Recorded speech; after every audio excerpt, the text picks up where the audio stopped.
Assalamualaikum warahmatullahi wabarakatuh. Kami dari kelompok 19 akan membahas mengenai COVID-19 dengan anggota Reni Alfionora, NIM 18031166, dan Elmita Fitri Pritama, NIM 18031056. Sejarah awal COVID-19. Virus corona yang sekarang dikenal dengan nama COVID-19 diketahui pertama kali pada Desember tahun 2019. Hal ini diketahui karena munculnya radang paru-paru misterius pada Desember 2019 di Wuhan, China, yang diduga berkaitan dengan binatang liar seperti kelelawar, ular, dan berbagai jenis tikus. Manajemen bencana COVID-19. Dalam memanajemen bencana COVID-19 terdiri dari 4 fase, yaitu fase mitigasi, fase kesiapsiagaan, fase tanggap bencana, dan fase recovery. Langkah pertama dalam manajemen bencana COVID-19 yaitu fase mitigasi. Fase mitigasi merupakan fase di mana virus corona ini sudah terjadi di negara-negara lain, namun belum masuk di negara Indonesia. Maka dari itu, pemerintah Indonesia dan pihak medis juga melakukan fase mitigasi atau pencegahan pertama dalam penyebaran corona di Indonesia, yaitu dengan yang pertama, membaca referensi terkait COVID-19 yang sudah dilakukan oleh negara-negara lain, yang kedua, melakukan penyuluhan dan seminar, yang ketiga, melakukan penilaian diri atau self-assessment, dan yang keempat, mempersiapkan manajemen rumah sakit yang baik. Nah, tujuan dari membaca referensi terkait dengan COVID-19 yaitu untuk mengetahui apa sih virus COVID-19 itu, bagaimana langkah-langkah yang dapat dilakukan untuk mencegah penyebarannya, kemudian melakukan penyuluhan dan seminar, di mana informasi yang telah didapat melalui referensi tadi itu disebarkan dalam seminar-seminar yang diberikan, sehingga informasi mengenai COVID-19 ini tersebar dengan baik, sehingga apabila nanti masuk ke Indonesia, maka diketahui cara untuk penanggulangannya. Yang ketiga, melakukan penilaian diri. Yang keempat, mempersiapkan manajemen rumah sakit yang baik. Tujuan dari mempersiapkan manajemen rumah sakit yang baik ini, agar ketika terjadi wabah corona, ketika ada yang suspek di Indonesia, maka rumah sakit sudah mempersiapkan dengan baik bagaimana cara untuk mengobati pasien yang suspek tersebut. Langkah dalam manajemen bencana COVID-19 yang kedua yaitu fase kesiapsiagaan. Nah, fase kesiapsiagaan ini merupakan fase di mana sudah ada pasien suspek COVID-19 di Indonesia, namun pasien tersebut belum berada di dalam wilayah yang bersangkutan. Misalnya, pasien yang suspek itu berada di Bogor, itu merupakan kasus yang pertama kali terjadi di Indonesia. Terdapat 2 orang yang suspek corona karena dia berkontak dengan orang Jepang. Kemudian ini termasuk dalam fase kesiapsiagaan bagi daerah-daerah lainnya, misalnya daerah Sumatera Barat itu termasuk ke dalam fase kesiapsiagaan. Nah, adapun langkah-langkah dalam fase kesiapsiagaan yaitu yang pertama, membentuk tim penanggulangan COVID-19. Tujuan dari membentuk tim penanggulangan COVID-19 ini agar terjadi pembagian tugas yang jelas dalam penanggulangan COVID-19 yang terjadi di Indonesia. Yang kedua itu menyiapkan fasilitas screening dan triase. Langkah yang ketiga dalam fase kesiapsiagaan yaitu menyiapkan ruang isolasi khusus dengan HEPA filter. Nah, tujuan adanya HEPA filter ini untuk membersihkan udara yang berada di dalam ruangan isolasi, sehingga udara yang berada di dalam ruangan isolasi tersebut selalu bersih dan bebas dari virus. Adapun langkah dalam fase kesiapsiagaan yang keempat yaitu menyiapkan ruang perawatan, kemudian yang kelima mengatur ulang kecukupan ruang perawatan, yang keenam menyiapkan alat tes seperti rapid test dan juga VMS untuk swab. Langkah yang ketujuh dalam fase kesiapsiagaan yaitu menyiapkan ruang operasi dengan tekanan negatif. Nah, tujuan dari menyiapkan ruangan operasi dengan tekanan negatif ini agar udara yang berada di dalam ruangan tersebut memiliki tekanan yang lebih rendah dibandingkan udara yang berada di luar, sehingga tidak memungkinkan bagi udara yang berada di dalam untuk keluar dari ruangan tersebut. Hal ini dilakukan tidak hanya untuk virus COVID-19 tapi juga untuk virus-virus lainnya yang berpotensi menular melalui udara, sehingga diperlukan ruangan dengan tekanan negatif seperti ini. Langkah dalam fase kesiapsiagaan yang ke-8 yaitu melatih staf laboratorium untuk mengambil sampel nasofaring dan orofaring untuk menguji pasien suspek COVID-19. Nah, pengambilan sampel nasofaring dan orofaring ini, kalau nasofaring itu diambil melalui hidung dan di bagian nasofaringnya, sedangkan orofaring itu diambil melalui mulut pada bagian orofaring. Sehingga cairan dari sana itu diambil dan diukur melalui swab, sehingga hasil yang diperoleh itu lebih akurat dibandingkan menggunakan tes dengan rapid test. Langkah dari fase kesiapsiagaan yang ke-9 atau yang terakhir, yaitu mengatur jalur keluar masuk pasien dan pengunjung hanya dari satu pintu.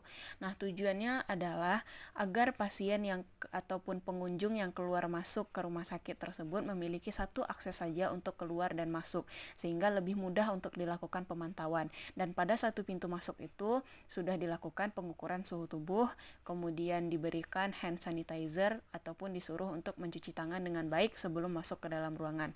Hal ini bertujuan untuk mencegah penularan virus corona dari satu orang ke orang lainnya. Dan juga pengunjung dari satu pintu ini dapat diawasi langsung oleh petugas keamanan jarak antara satu individu dengan individu lainnya, sehingga penyebaran virus corona dapat diminimalisir. Fase ketiga dalam manajemen bencana COVID-19 yaitu fase tanggap bencana. Fase tanggap bencana ini merupakan fase di mana ketika pasien suspek tersebut sudah berada di wilayah yang bersangkutan. Misalnya terdapat pasien yang suspek corona di Padang, Sumatera Barat. Maka fase yang berada di Padang tersebut merupakan fase tanggap bencana. Adapun langkah-langkah dalam fase tanggap bencana adalah yang pertama, mengatur regulasi penempatan pasien, di mana pasien ini nanti dikhawatirkan akan mengalami pelonjakan karena penyebaran virus corona ini sangat cepat, maka harus diatur regulasi penempatan pasien dengan baik. Yang kedua, itu menyiapkan ruang isolasi dengan tekanan negatif. Nah, tujuan untuk menyiapkan ruangan isolasi dengan tekanan negatif sudah disinggung juga tadi, yaitu untuk menghambat keluarnya udara dari dalam ruangan yang dikhawatirkan terkontaminasi oleh virus ke luar, sehingga udara yang di luar tersebut tidak terkontaminasi oleh udara yang berada di ruangan isolasi yang dikhawatirkan itu terdapat virus corona di sana. Yang ketiga adalah edukasi staf bagian pelayanan kesehatan, yaitu untuk menggunakan alat pelindung diri sehingga menjaga keamanan diri dari penularan virus corona pada udara.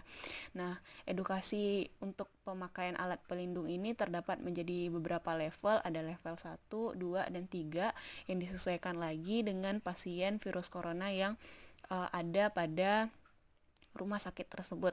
Yang keempat, memberikan pembatas pada ruang rawat jalan dan bagian informasi. Nah, beberapa penelitian sudah menunjukkan bahwa adanya pembatas antara satu orang dengan orang yang lain ini dapat menghambat penyebaran virus corona, karena penularan virus corona ini selain melalui udara, dia juga melalui droplet antara satu orang dengan orang lain, sehingga memberikan pembatas pada ruangan rawat jalan dan pada bagian informasi akan mencegah penularan virus corona dari pengunjung ke staf medis ataupun sebaliknya. Lalu dalam manajemen bencana COVID-19 ini kita harus juga mengetahui mengenai tanda-tanda darurat dari virus corona ini.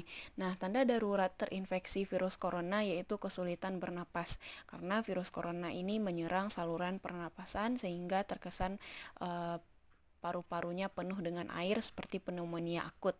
Kemudian diikuti dengan gejala-gejala lainnya seperti mual, lesu, serta mengalami anosmia. Dan bahkan gejala terbaru sekarang ada yang mengalami diare, karena ketika tubuh kita itu terserang oleh virus, maka flora normal yang berada di saluran pencernaan itu akan menurun dan bekerja lebih ekstra sehingga menimbulkan ciri-ciri yang lainnya seperti diare dan juga mual. Apabila mengalami gejala yang sudah disebutkan tadi, maka dianjurkan untuk melakukan isolasi mandiri dengan membatasi pergerakan keluar dari rumah dan juga menelpon tim medis apabila gejala semakin parah, dan tidak dianjurkan untuk pergi sendiri ke rumah sakit karena dikhawatirkan selama perjalanan itu melakukan interaksi atau kontak dengan orang lain sehingga dapat menimbulkan penyebaran yang lebih luas. Maka lebih amannya untuk menelpon tim medis sehingga tim medis yang akan menjemput pasien tersebut. Jumlah kasus virus corona menurut WHO sedikitnya itu terjadi pada 123 negara dan wilayah dari jumlah tersebut nyaris 81.000 kasus ada di wilayah China daratan dan jumlah kasus ini setiap hari akan mengalami lonjakan.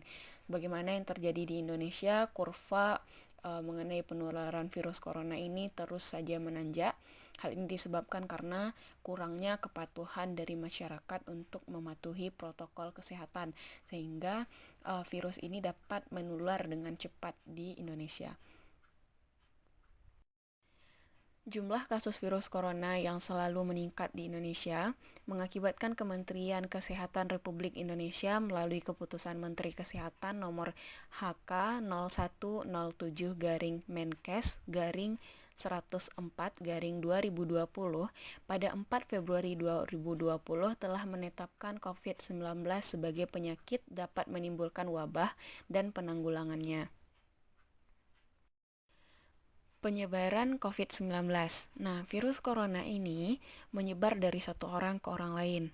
Virus ini mampu menyebar melalui udara, sehingga kewaspadaan terhadap virus ini perlu ditingkatkan. Dan juga saat ini sangat digerakkan sekali oleh pemerintah untuk physical distancing, untuk menjaga jarak fisik antara satu orang dengan orang lain, karena penyebaran virus corona ini dapat juga melalui orang tanpa gejala dan juga melalui droplet, sehingga hal ini perlu untuk diwaspadai. Kemudian untuk mengurangi penyebaran virus COVID-19 itu dapat dilakukan dengan beberapa cara. Yang pertama itu disiplin terhadap protokol kesehatan.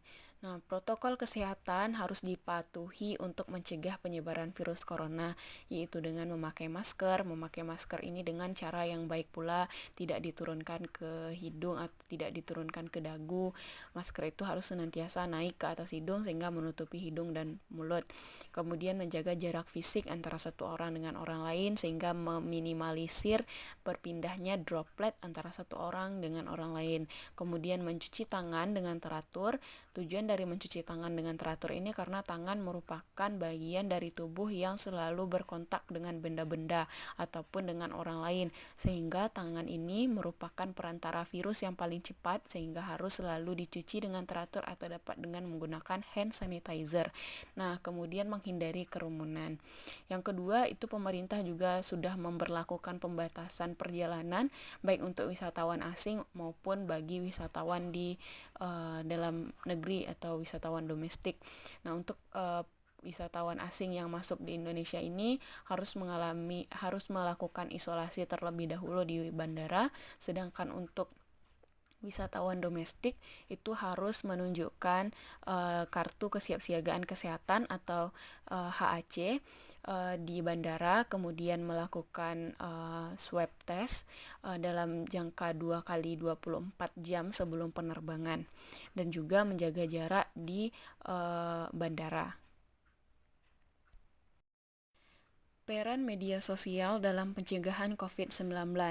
Nah, saat ini kita dibatasi dalam hubungan atau kontak fisik dengan orang lain atau dilakukan physical distancing, sehingga sering dilakukan atau digunakan media sosial dalam komunikasi antara satu orang dengan orang lain. Nah, media sosial ini selain untuk digunakan dalam berkomunikasi juga dapat digunakan sebagai media dalam pencegahan COVID-19. Adapun langkah-langkahnya, yang pertama itu memberikan edukasi yang lebih luas kepada masyarakat melalui media sosial yang saat ini sudah dijangkau oleh berbagai tingkatan umur pada masyarakat, dapat digunakan sebagai edukasi mengenai virus corona ini, bagaimana cara penyebaran virus ini yang sangat cepat, bagaimana bahaya dari virus ini, dan bagaimana cara untuk mengurangi penyebaran virus ini. Nah, yang kedua, untuk memberikan info terkait bahaya virus corona. Bagaimana virus corona ini dapat mengakibatkan kegagalan organ, kesulitan bernapas, dan bahkan berujung pada kematian. Yang ketiga, itu meningkatkan kewaspadaan masyarakat sehingga muncul kesadaran untuk mematuhi protokol kesehatan. Nah, dengan adanya media sosial dalam memberikan edukasi, maka kewaspadaan masyarakat itu akan meningkat sehingga akan sadar dan mematuhi protokol kesehatan. Yang keempat itu memberikan data terkini terkait perkembangan kasus virus corona. Nah, dengan adanya media sosial, kasus perkembangan virus corona ini dapat dipantau bagaimana perkembangannya terkait pasien yang suspek apakah bertambah atau tidak, dan juga informasi lainnya. Yang kelima itu memberikan layanan konsultasi penanggulangan virus corona. Dengan adanya media sosial seperti adanya Instagram dan juga Facebook page resmi dari pemerintah terkait dengan corona ini, dapat diberikan layanan konsultasi mengenai bagaimana cara penanggulangan dari virus corona ini. Sekian materi dari kami, semoga dapat dipahami. Terima kasih.